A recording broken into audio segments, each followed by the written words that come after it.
Good afternoon, everyone, and welcome to our session today. It's great to see so many people here with us.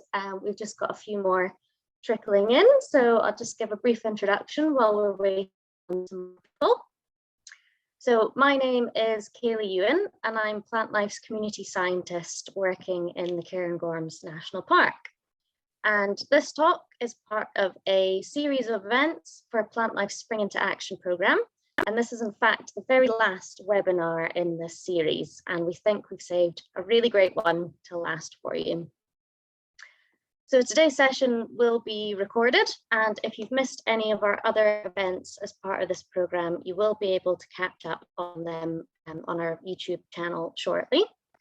Today, I'll be sharing a quick introduction to the mountains of the Cairngorms before handing over to two wonderful speakers from the James Hutton Institute. We have with us Dr. Andrea Britton and Dr. Andy Taylor, who will be sharing the details of a unique citizen science survey that has helped to uncover the previously hidden world beneath our walking boots. So hopefully you can see them down the side here and give them a wee wave. We'll also have with us Alistair Whyte, who's the head of Plantlife Scotland, and he'll be joining us for our Q&A session at the end. So a few small housekeeping notes before we get started.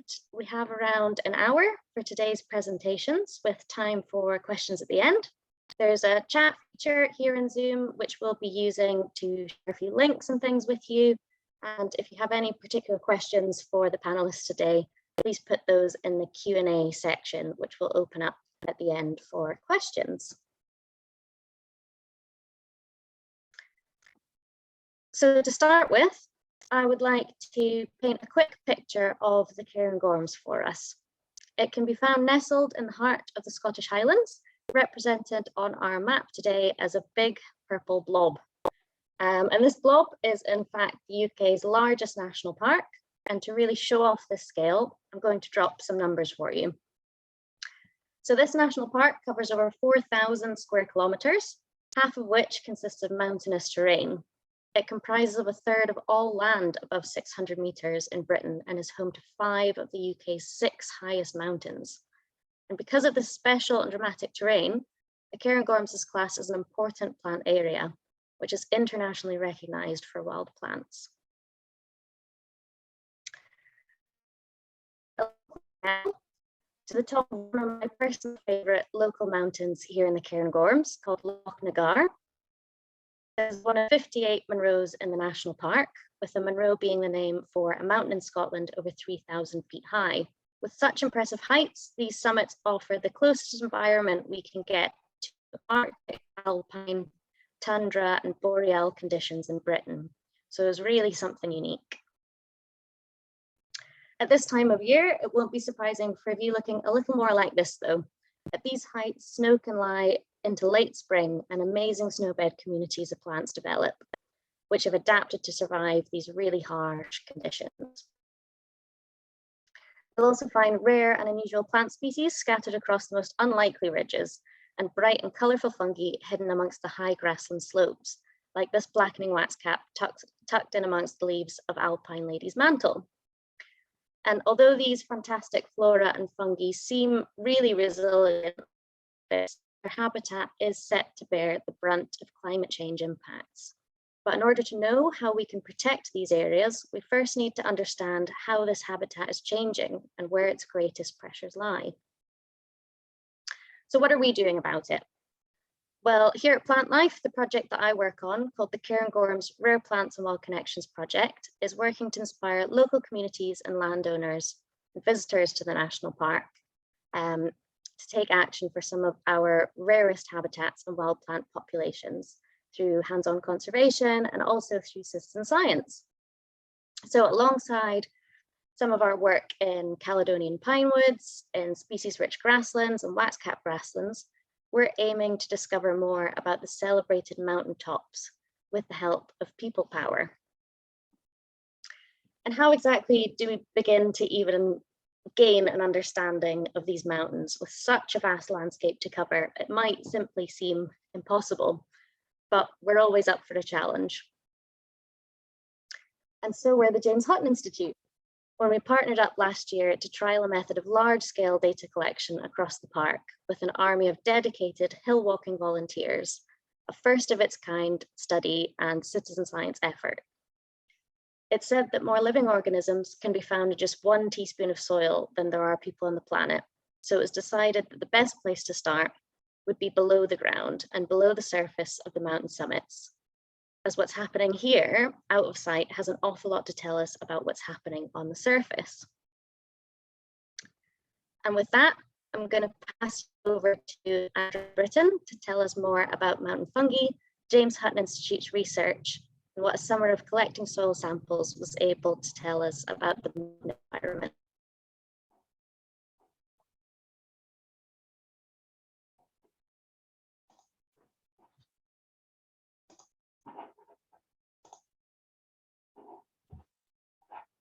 Okay, so I hope you can all see my slides there. Does that look okay?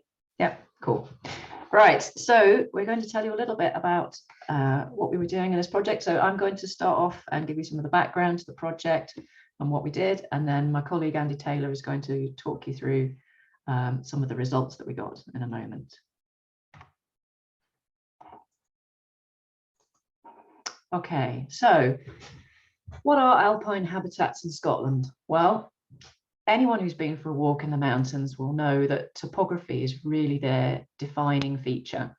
This mixture of steep slopes, flat areas, the differences in elevation and aspect, and these things all contribute to variation across the landscape in terms of the amount of water that's available for plants and the temperature. Very dry and very wet conditions can occur side by side. Shady spots might stay cool all year round, while in sunny spots exposed ground, the temperatures could reach maybe 40 degrees C. And in wintertime, the topography also interacts with the snow cover and the wind.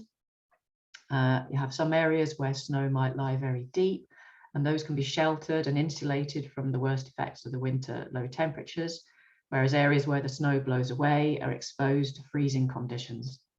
And the result of all this variety is a huge heterogeneity in environmental conditions. And this variation, this heterogeneity in environmental conditions gives rise to a huge variety of plant communities that occur in a sort of mosaic across the mountains. And this can include everything from areas dominated by dwarf shrubs, like on the top left here, areas dominated by mosses like Racemotrum, the woolly fringe moss, or areas dominated by grasses. In wet locations, we might get springs like in the picture on the bottom left there. In the very exposed ridge tops, we find fell fields. And then as on the bottom right-hand side, where the snow lies deep, you get snowbed communities. And all of these different communities are composed of a suite of different species which are adapted to the environmental conditions in each location. So where do our Scottish mountains fit in a global context? Well, you can just see from the mouse here, this is Scotland sitting here in the middle of the map. We're right on the western fringe of Europe and sort of midway between the European Alps and the Scandinavian mountains. So our alpine flora includes plants with both an Arctic and an alpine centered distribution. And one of the really key things about our alpine habitats is our very oceanic climate. So it's wet, it's windy, it's cloudy a lot of the time, and our winters are relatively mild, but also very unpredictable. And the result is that while vascular plant diversity is not particularly high compared with, say, alpine meadows in France or Austria, but we have our communities are very important for species like bryophytes and lichens, and that's a real speciality. So that's above ground, but what about below ground? We often don't think about the diversity in the soils underneath our feet, but in actual fact, soils are amongst the most biodiverse habitats on Earth. So one gram of soil, that's less than a teaspoon, will be home to perhaps 1 million bacteria, maybe 200 meters of fungal hyphae, that's the threads they produce through the soil. And you might also find nematodes, earthworms, arthropods, and a whole range of other small animals living within the soil. And this soil biodiversity is crucial for ecosystem functioning. So all of these different organisms are working to decompose dead material and litter, which is coming from the plants and from animals. And it's recycling and releasing nutrients so that they're available for uptake again for new growth. And fungi are a key component of this soil biodiversity. So when we think about fungi, we might think about the occasional mushroom that we come across as we were walking across the hillside. But these fruit bodies are really only the tip of the iceberg. Most of the fungus is below ground in what we call the mycelium, composed of hyphal threads spread throughout the soil. And these fungi have many different types of lifestyles. So a lot of them are decomposers, but we can also find parasites, symbionts, and a whole range of different ways of making a living. And the fungi have a really essential role in the ecosystem, decomposing organic matter, recycling nutrients, particularly things such as carbon, phosphorus, and nitrogen, and making them available for new growth. And many plants rely on fungi to help them access nutrients in the soil. We have particular groups of fungi called mycorrhizal fungi, which live in the plant roots and help them to take up nutrients from the surrounding soil. But we should also think about lichens, because these are also fungi. People don't always realize that, but these are fungi that are living in a symbiotic relationship with algae. So they're able to use sunlight to get energy for growth. So what do we know about alpine fungi? Here I'm going to focus on the Cairngorms National Park, because that's been our study area for this project. So the map here shows all of the fungal records, everything collected since 1850 till the present day. These are the records from the National Biodiversity Atlas. So we've got 123,000 plus records over that period of time, and more than 3,700 species. A lot of them are lichens, but also non-lichenized fungi. But we can see from the map that the records are not evenly spread. So we have an awful lot of records here. This is Speyside and the forest of Rothiemurchus and so on. And we can also see down the A9 corridor. And then across here on the right-hand side, this is the D side. But in between these spaces where the mountains are and the alpine habitats, there's very few records, and we know really very little in terms of what diversity there is on these mountain summits. So this started us thinking, myself and some colleagues at Hutton, what is the biodiversity that's below ground up there in the mountains? So we did a project a couple of years ago where we looked at just one mountain, Ben Arn, which is in the eastern Cairngorms. It's one of the largest alpine plateaus in the UK, so it's got a very large area of alpine habitats. And we looked right across the plateau. We collected 99 samples from 7 different vegetation types, the most common ones on the plateau. And what we found was there's really high diversity of fungi. We used DNA to detect the fungi in the soil, and we found 3,422 species from our 99 plots, which was really impressive. Importantly, what we found was that each vegetation type had its own unique fungal community. So all that diversity and heterogeneity above ground was reflected in the communities below ground.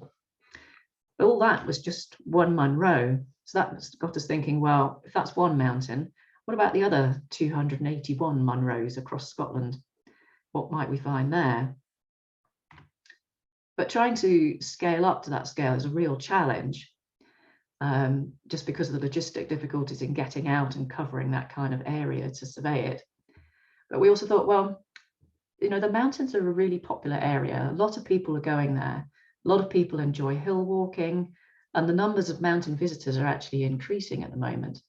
So what's the opportunity there to engage with people who are out in the mountains, try and engage them in biodiversity science, and sort of tell them a bit about the biodiversity that's underneath their feet, and give them an opportunity to help with discovering more biodiversity.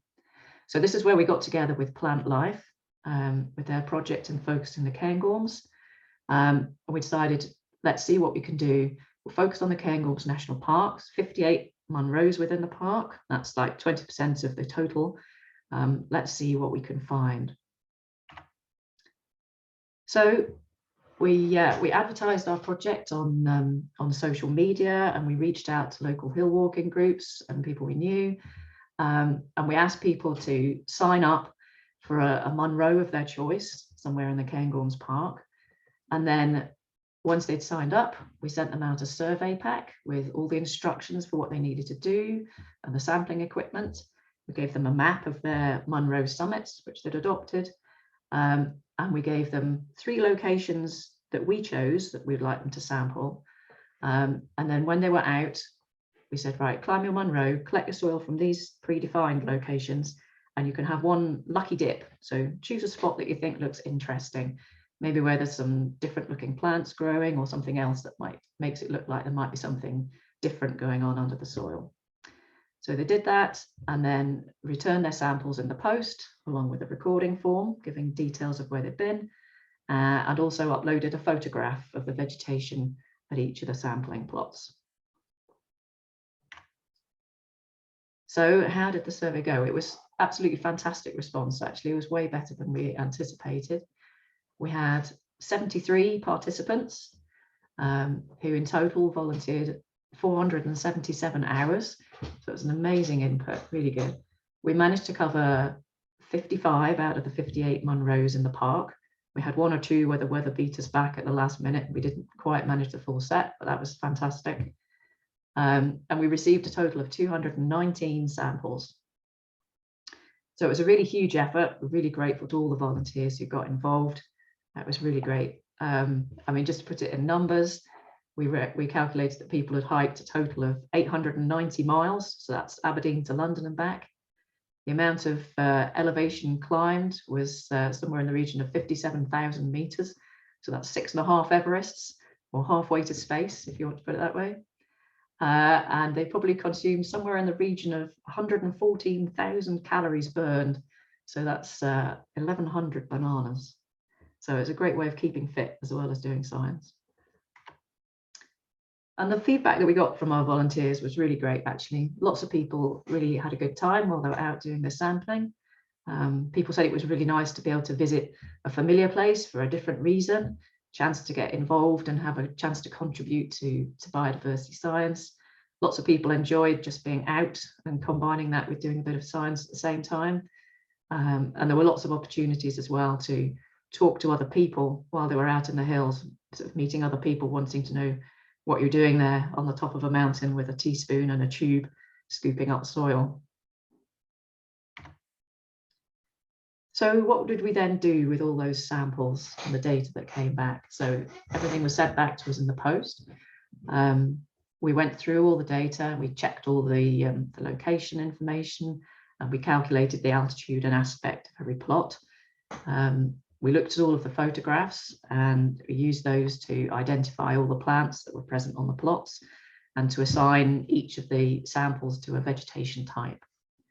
And then the soil samples are processed. We measured the pH, carbon and nitrogen content in the soil, and we extracted the soil DNA. So just to give you an idea of what that involves, this is the behind the scenes part. So basically the samples arrive in the post. We sort through the soil and we remove all of the stones bigger than 3 millimeters. And then the samples go into the freezer, stored at -20, which prevents the DNA from degrading.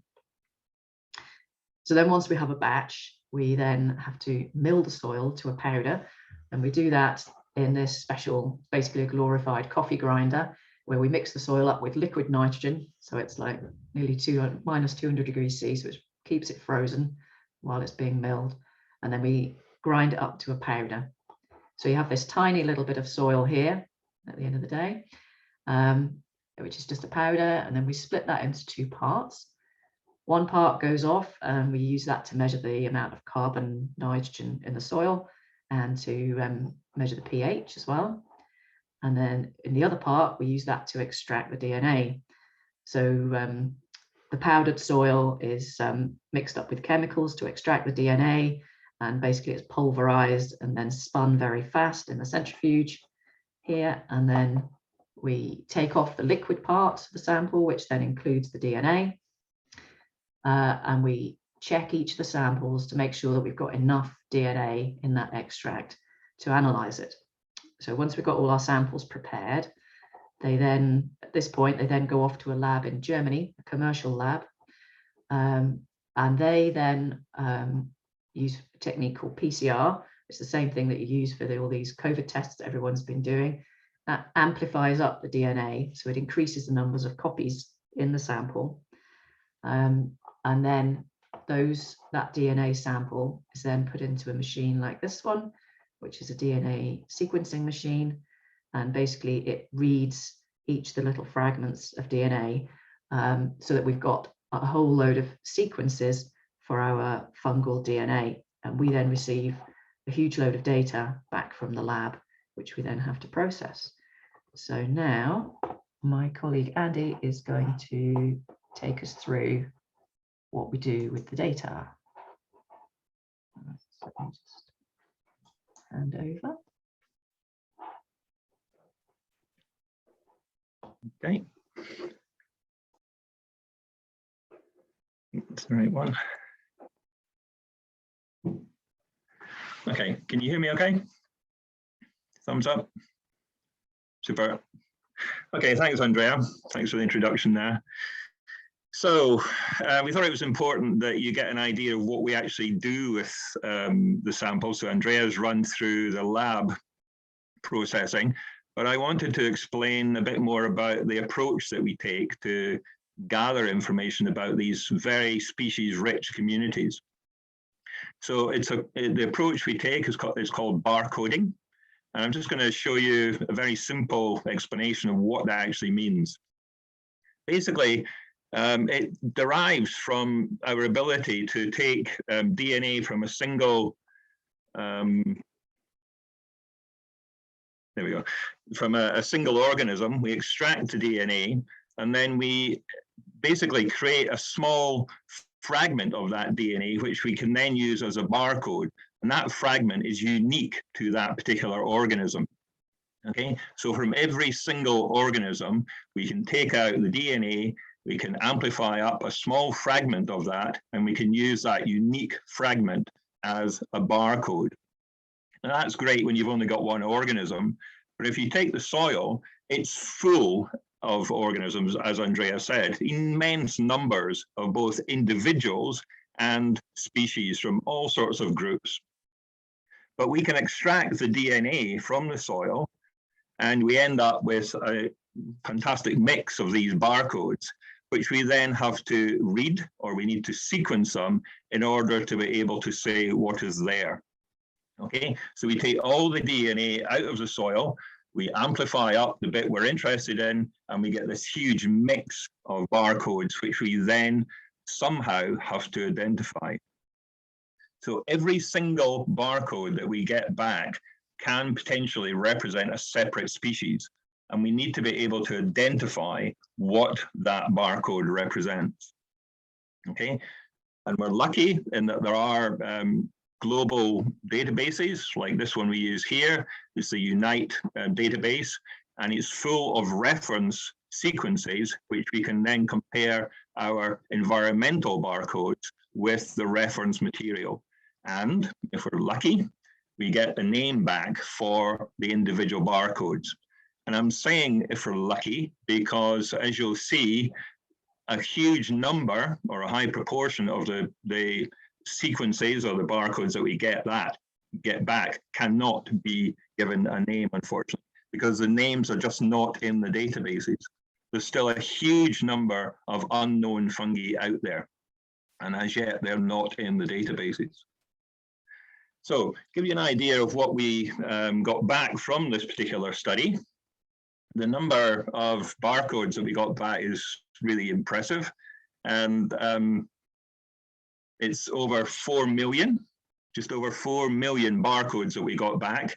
And when we process all of these, we got back a fantastic number of 2,748. I've called them taxa, and that's because we can't identify them all to species, but they are effectively species. So just from this single study, we've got back 2,748 species. Okay. Now, to give you an idea of why I've called them taxa, if you look at how we've managed to classify them or to name them, over 300 of them, 304, we can only say that they're fungi. Okay, we can only classify them as far as the kingdom fungi. Okay, and that means that all we know about them is that they are a fungus. We can't say anything else about them. And the proportion or the number that we could actually put a name to is 268. Okay, so that's 10% of what we got back, we can actually put a name to. Okay, that's incredibly few when you think about it. Okay, so 10% of all the barcodes we got back, we could actually run through the databases and get a real species name for. That's quite extraordinary. Okay, the rest, there were 2,000, we can say what genus they're in or what family they're in, but only 10% we could actually give a species name to. Okay. So what did we find? I'm going to run through a few of the groups that we found, give you some species that we actually identified, and show you some of the quite amazing characters that we have found are up there. So, as I said, 2,748 species. There's lots of different functional groups, and by a functional group, I mean what they're actually doing in the environment. Andrea told you about some of the fungi which decompose organic material and get their sugars from dead organic material. And they are the commonest group that we have found. And they are called saprotrophs. Okay, they're living on dead organic material in the soil. And they are essential components. Okay, you will have seen many of these guys, many of the saprotrophs living on dead organic material. They pop up in the woods, on trees, on all sorts of vegetation. And these are the guys who are nature's big recyclers. Okay, they break down, or they have the enzymatic capability to break down the very recalcitrant material that you get in many woody plants.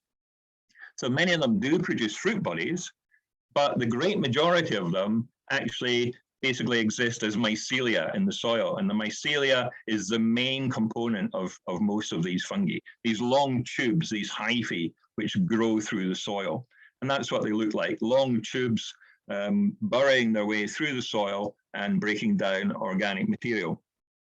Now, I said some of them produce fruit bodies, most of them don't. And one of the ones we found has this fantastic name of Acrodontium antarcticum. And we found several species that have actually been described from the Antarctic. Okay, this isn't the first one we found up in the mountains with this great species name of Antarcticum.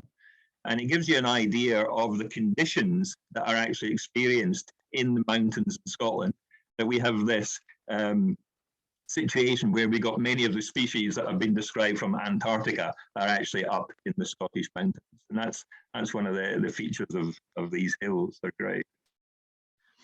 So that was the saprotrophs breaking down organic material. And one of the things which may come as a surprise to people is that there's lots of pathogens and parasites in nature. And they're parasites or pathogens of animals or of plants, including mosses, and also parasites of fungi. And they're very, very common. And these are one of the groups that we find quite commonly in these studies. And I'm going to show you a few of these. There's this very nice one here. These are our Arenia species. This is a photograph by Dave Genny from Nature Scot. And these grow on the mosses. And you can see this little guy has produced this little fruit body on the top of one of the moss stems. Okay, so a very common fungi associated with mosses. One of the amazing things that we found was this guy, and these are actual fungal parasites. And this actually has an English name. This one is called the strangler, because it grows on other fungi. And you can see in the picture that the stipe or the stem actually has two parts to it. The lower part is yellowish brown, and then the upper part is more purple colored. And it's that color difference that gives you an indication that there's actually two different organisms here. The lower part, which has started to produce the fruit body, has been taken over by what's actually growing on top of it.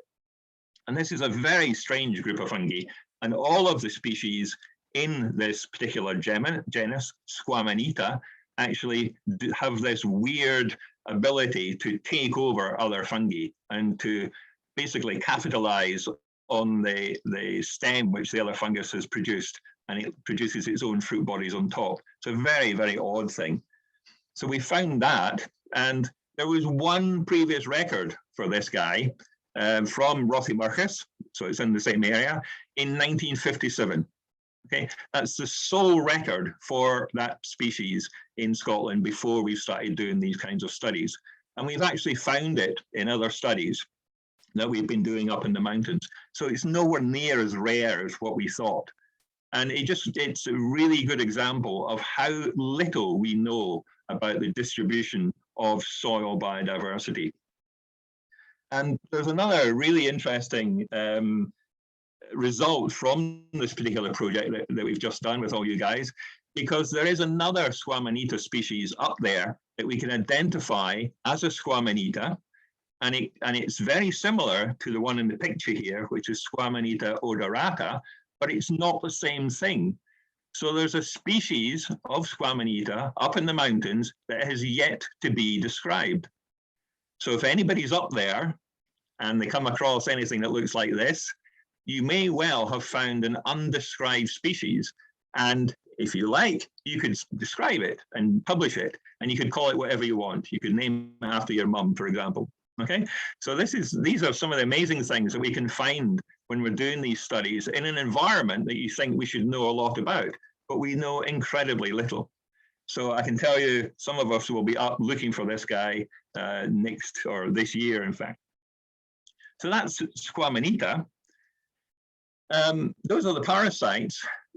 This particular group of fungi, which are the symbionts, those are the fungi which are growing in association with plants, which are beneficial to the plants. Okay, the Squamanitas, etc., they were the parasites. These guys are what you might call the mutualists, and we know an awful lot more about them. This is the group I actually work on. Okay, and the group in particular, Andrea mentioned mycorrhizal fungi, and these grow on the roots of plants and are in fact essential to the growth of the plants and the uptake of nutrients by the plants. Okay? And it's a group that we know really well. So finding more about these guys is great. And finding barcodes belonging to this group is great because we can usually identify them because we know a lot about them. And the plants which these guys associated with they're not so common. So we've got bearberry, we've got alpine bearberry, dwarf willow, tiny little guy, just a few centimeters high. And then the dwarf birch doesn't refer to me, it's actually me standing in a forest of dwarf birch on the side of Loch Nagar. Okay, and all of these plants form these special associations with this really select group of soil fungi. And if you look at the roots of these guys, these are roots from bearberry, for example, and you can't actually see the roots. They're completely covered by fungal material. And the fungus is growing on the roots, it's growing out into the soil, taking up nutrients, passing some of them back on to the plant in return for sugars, because fungi cannot make their own sugars. Okay, they need an external source of sugars just the same as we do. Okay, and this particular group of fungi get all their sugars from the plants which they associate with. Now we find a whole range of these guys, which was great. Some of them are fairly common. Some of you may know this guy, you might have eaten it. It's called slippery jack. Very common fungus down in pine plantations, for example. Then there's other rare ones which don't have English names. And this was one I was pleased to see. This is one that I've worked on in the past. It's in a similar group to the slippery jack, but much, much more rare or rarer. Then we got some really rare ones. This is a wonderful one, which prior to this study, there was only 2 records for, and it's really great. We have barcodes from this guy from 2 separate mountains. So again, it may be much more common, or commoner at least, than the existing data would suggest. Okay, so I've never seen this guy, and so it's certainly up there, and we need to look for it. One of the big finds that we got was this guy here. It's in the same group as the fly agaric, the red toadstool with the white spots. And this was a real surprise because, as I said, this is a group that we know pretty well. And it was very nice to find this because this is new to the UK. Okay, this is the first record of this particular fungus in the UK. It's actually very rare all over Europe. And as you can see from the species name, it's actually described from Greenland, Greenlandica. Okay, so a wonderful find and a real treat to know that it's actually up there and something to watch out for. Okay, so those were one type of symbionts. The other group that I really wanted to show you is something that's all over our mountains, even although you can't see it. All the ericaceous plants, the heathers, the blaeberries, the crowberry, all form symbiotic associations with one particular fungus. And this is a fungus called Posiloma ericae, and the ericae gives you an idea of what it associates with. And on the left hand there, you've got these really strange roots that heather plants form. They're called hair roots. And the color, the pink color here in the cells, is actually the fungus growing inside the cells. And again, it goes out into the soil and takes up nutrients. And just to give you an idea of how important and how common symbionts are up in the mountains, this particular fungus was the 7th most commonest fungus that we found in our study. It's all over the place. Wherever you have any of the ericaceous plants, it'll be there. So very important group of fungi, the symbionts. Just one final group that I wanted to mention, and it's perhaps the weirdest group that we know something about. It's called Archaeorhizomycetes. And basically, when you break that down, it means ancient root fungi. And it was only described, this whole group, which is a big group, was only described about 5 years ago. And it's been a real surprise because there's lots of these up there. And we found in this study, we found 53 of them, and they make up over 10% of all the data that we found. So very common and very important. And the big thing is we know nothing about them. We only know they exist. There's one species has a name out of that entire group, and there are hundreds of them unnamed. And these are the guys that exist in the soil, just as mycelia, and they associate with roots, as the name suggests, but we know nothing about them. And it's really an amazing idea that there's this incredible diversity, and we know nothing, what they're doing, how important they are, or anything. So that was some of the data that we have and on individual species. And what we wanted to do was really to think about how this study links back to our original question. So it was the Ben Ann study that started the whole thing off. And we asked the question, how is the plant heterogeneity, the mosaic of plants above ground, reflected below ground in, say, the fungi, for example? And certainly on Ben Ann, that association above and below is very strong, okay? Very strongly, clearly related plants and fungi below ground, okay? But what about other mountains? And that was one of the things we wanted to look at with this data. Now, some of you might recognize this. This is what's called an ordination diagram, and I'm going to explain it to you for those of you who've never seen one of these. And basically an ordination is a technique which summarizes all this immense data that you get back from these kinds of studies. And every single symbol on here is in fact a sample. Okay, so out of the 219 samples that we got back, we looked at the community of the fungi, and then you can compare all the communities together and you get something like this. And every single symbol on here, it represents a sample, effectively a community. Okay, And the closer the symbols are on this diagram, the more similar the communities are in the samples. So for example, these two samples share very similar communities, okay? Whereas these two, much further apart on the diagram, their communities will be very dissimilar, okay? So it's basically a way of summarizing community data to give you an idea of how similar communities are between samples.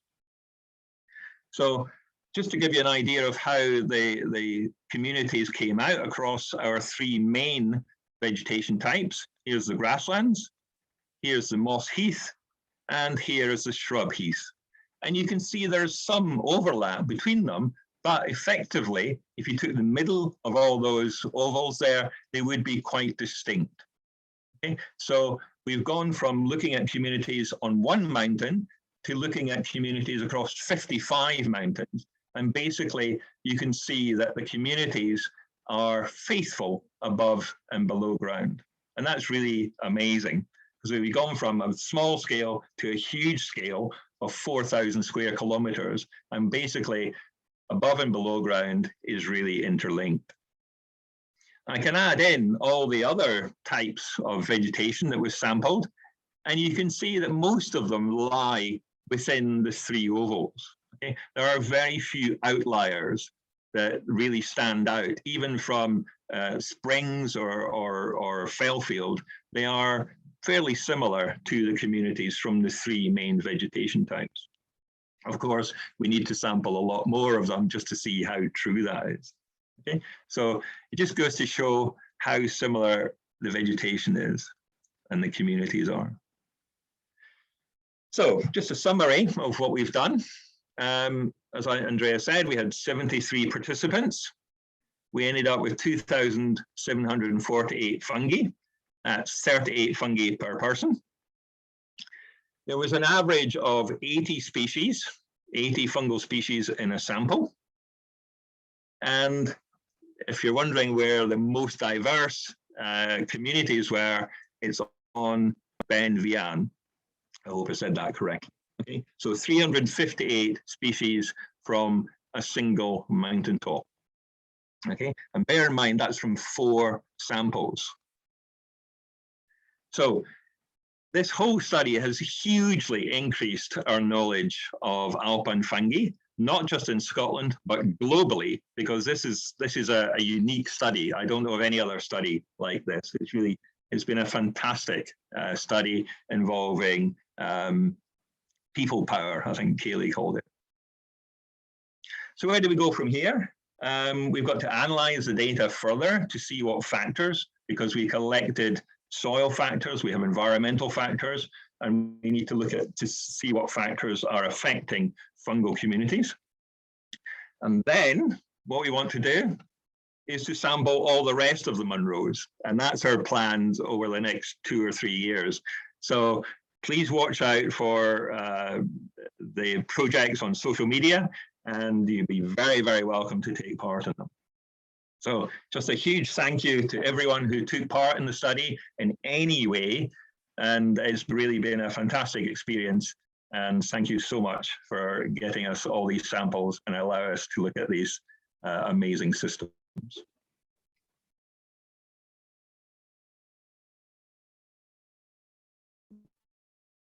Thanks so much, Andy and Andrea. That was brilliant. As you can imagine, we have a lot of fungi questions to get through. So I'll work through them in the order that they've come in.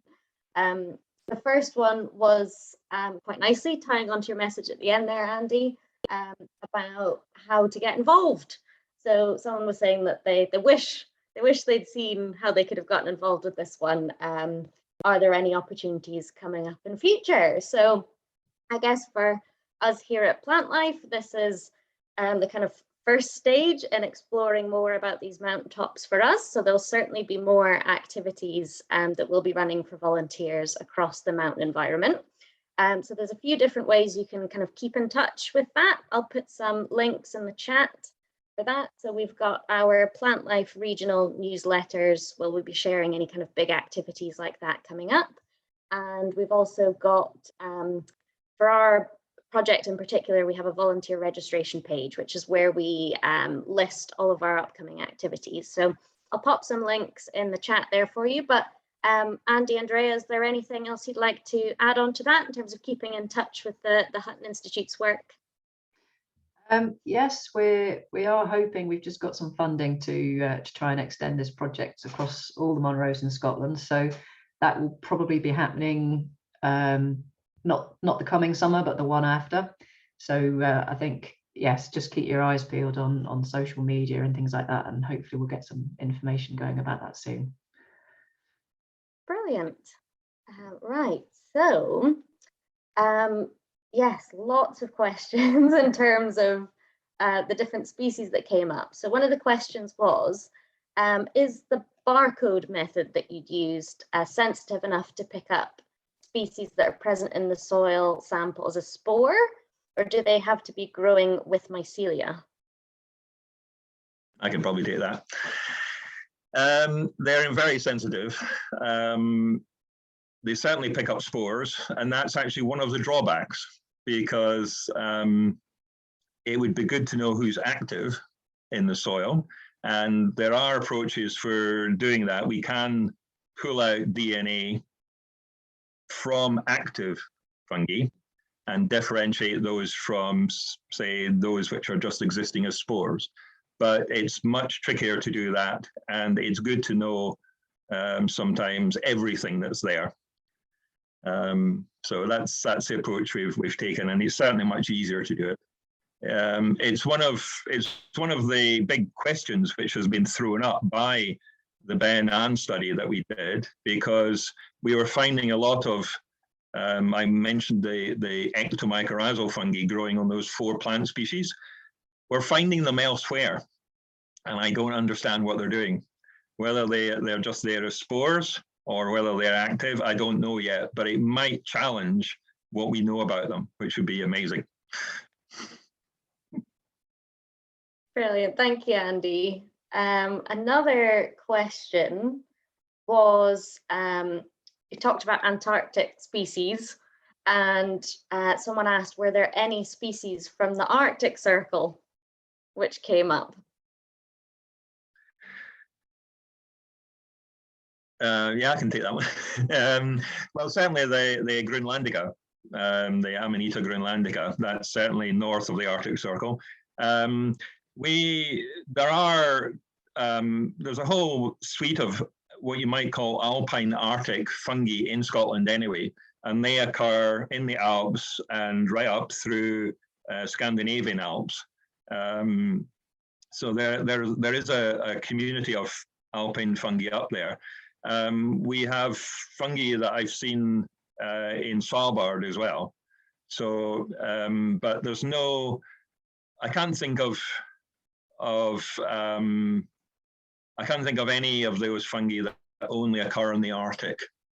For Arctic is a bit of a broad term, so it's easier to find things that have been described from Antarctica. That's for sure. Brilliant. Any slime molds was one of the questions. That's a great question. The approach that we take effectively excludes them. We could find them if we wanted to in the original data. If we were looking for slime molds, we would actually use a different approach. They're certainly there. I mean, the snow beds, they have their own communities of slime molds, effectively. It's one thing they're famous for. So if we wanted to look for them, and we can do that in the Ben Ann study, because we did use that different approach to get all soil biodiversity, but we haven't got it from this study. Okay. Yeah. Great. I'm just trying to see if there's any more specific, like species specific. Yeah. The heather hair root fungus that you mentioned. Yeah. Is that found growing at all in lowlands, or is it just upland habitats? No, it's global in distribution. It's everywhere, and it's fascinating. It's been renamed about 10 times, I think. It was first described in 1976 by Dave Reed in Sheffield. And since then, it's been renamed about 10 times, but it's global in distribution. And wherever you've got ericaceous plants, it will be there. It's amazing. Brilliant. Right. Sorry, there's quite a lot of questions, so I'm trying to divvy them up into a good order. So, the new fungi that's new to the UK. Do you think its arrival is linked to climate change at all? No, not at all. I don't think there's an arrival. I mean, we've known there'll be lots of species out there that we don't know. And it's very, yeah, I mean, it's not impossible, but it's very unlikely that it's a new arrival. We actually get very, very few new arrivals in the UK. And it's weird. There are a few fungi on continental Europe that are ubiquitous. They're all over the place, and they do not turn up in the UK, or incredibly rarely. And I think one of the things is the prevailing wind. So the spores just don't get here. I mean, some idea of how little transfer there is. We have something like 600,000 hectares of spruce forest, and I think we have 2 mycorrhizal fungi that are specific on spruce, whereas there's loads on the continent, and they just haven't arrived. So I think the transfer is very limited. Interesting. Someone's just written to say, is it possible for species to be carried artificially on walking boots? It's quite an interesting one. Well, certainly when you consider the precautions taken for the transfer of pathogens, etc. Yeah, things do get carried on walking boots, that's for sure.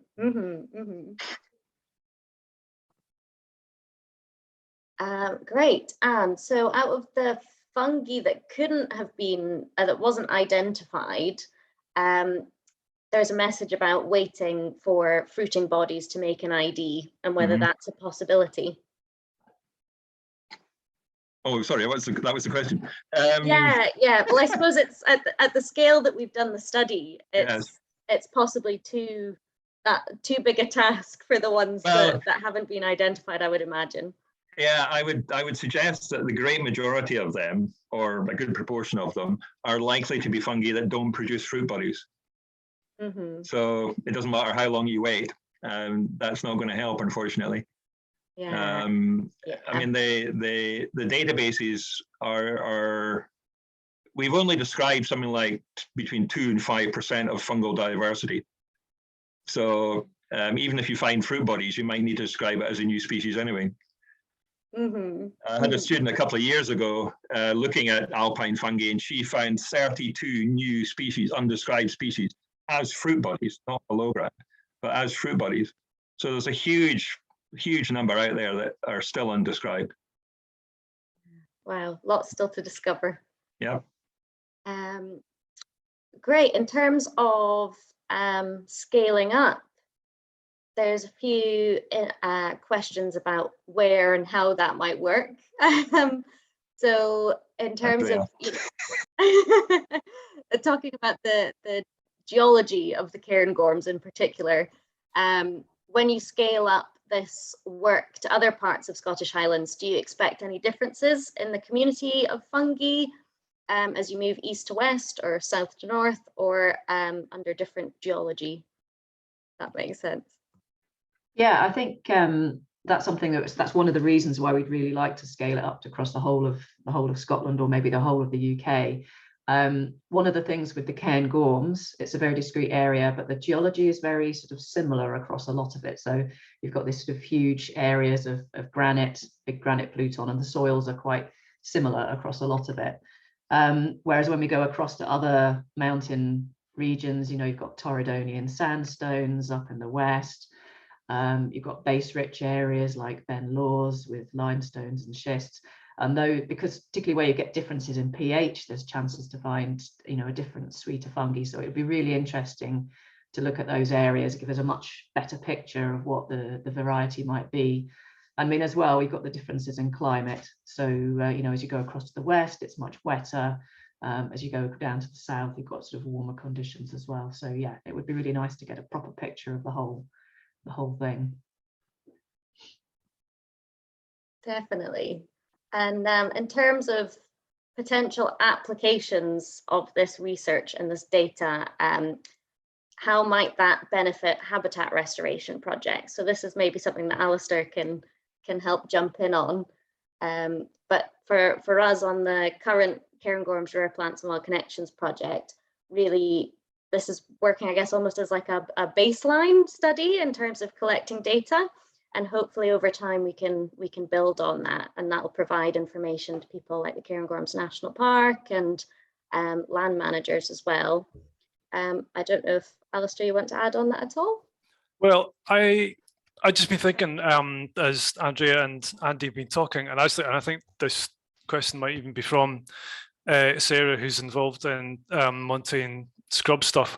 If we're looking at opportunities to extend or expand habitat in the Cairngorms or further afield across Scotland, is there anything, and we haven't discussed this before, but is there anything out of this study or an assessment of the results of this study that could help us to target particular areas that would be particularly appropriate for habitat restoration, like perhaps mountain woodland expansion or restoration? Could it help give us some clues as to where it would be advantageous to focus effort at all?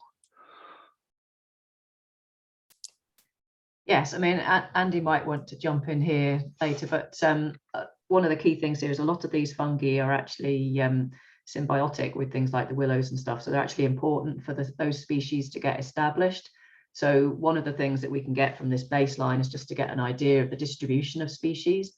Maybe there are some areas where, you know, you might have some of these fungal species that are needed for the willow restoration, mountain scrub restoration, you know, to be able to be successful. So it would give you an idea of where perhaps you could go. Although it's a bit of a chicken and egg situation, because a lot of those scrub species actually won't survive without the fungi being there as well. So they kind of have to be there together.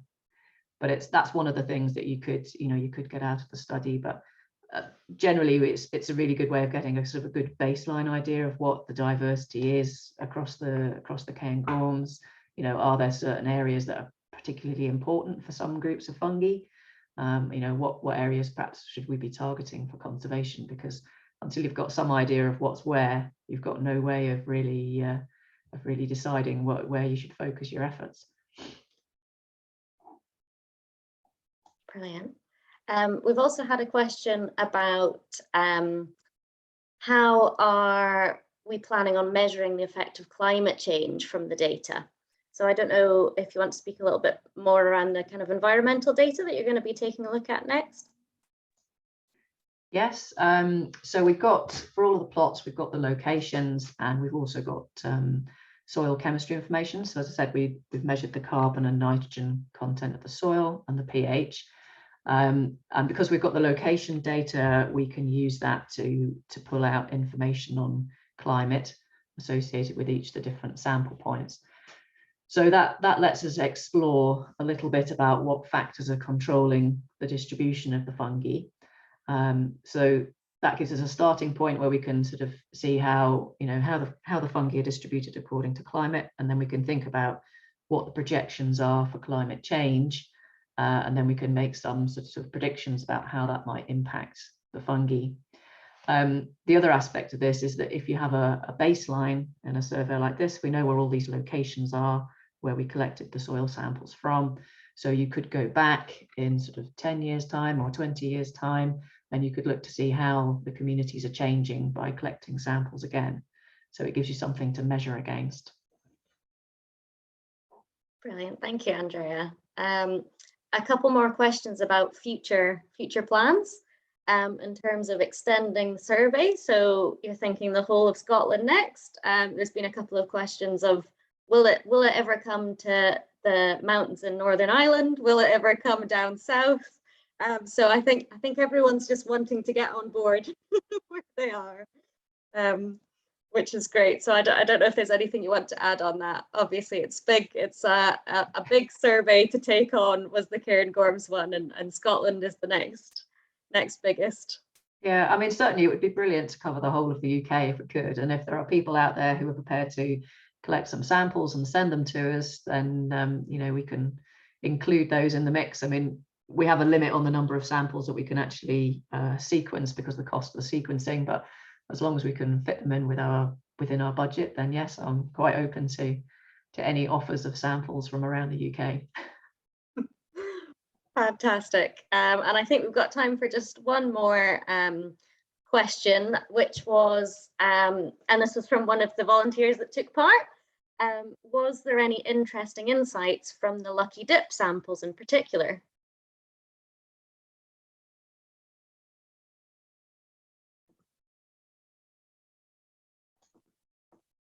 Yes, I think it was two things. I mean, Andy might like to comment a bit on what some of the species that we, or sort of communities that we found with the lucky dips, but it was quite interesting to see how people perceived the lucky dip locations as well, actually. So what attracts people to decide to take a sample.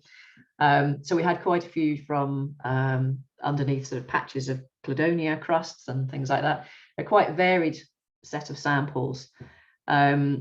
But certainly we had species in there which we didn't find in other vegetation types.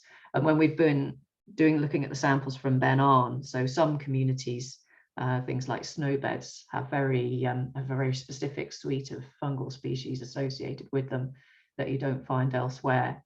So it sort of adds to the general diversity of what we found.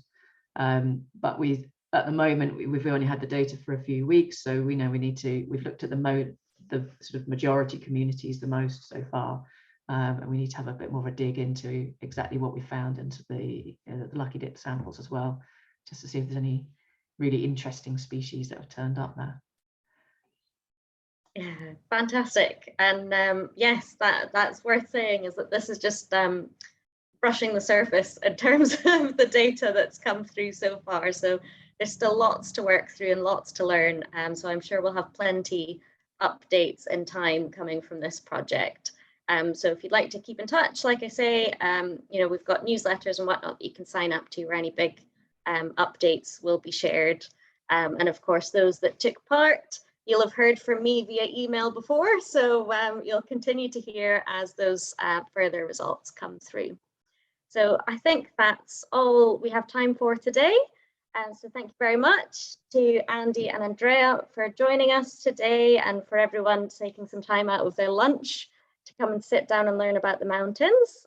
We hope you've really enjoyed the Spring into Action programme of events so far, and we hope you have a lovely afternoon. Thanks so much, everyone. Bye.